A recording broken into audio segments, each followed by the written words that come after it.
என்ன அங்கிட்ட இப்போ உட்காந்துட்டு இருக்க? என்னம்மா வெக்கையா இருக்கா வீடு உனக்கு? ஃபேன் போட்டுட்டா? என்னம்மா சாஞ்சாப்புல உட்காந்துருக்கீங்க? சாஞ்சாப்புல உட்காந்துருக்கீங்க என்ன? சரி படு, வெயில் பெய்யும். படு படுமா, வெயில் பெய்யுமா? படு படு படு படு படு. ஒரு முறை என்ன பாரம்மா கடவுளின் கண்கள் நீ அம்மா. என்னம்மா வெயில் அடிக்கா? படுக்க இல்லையா? நடுவுல படுத்திருக்கியா? சரி சரி படு படு படு. தூங்குமா தூங்குமா தூங்குமா. தாயே உன் மடியில் இருந்தால் போதும்.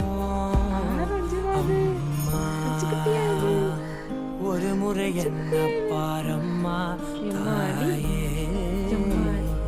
தாய்மையின் உச்சம் நீ அம்மா. சரி சரி சரி தூங்க.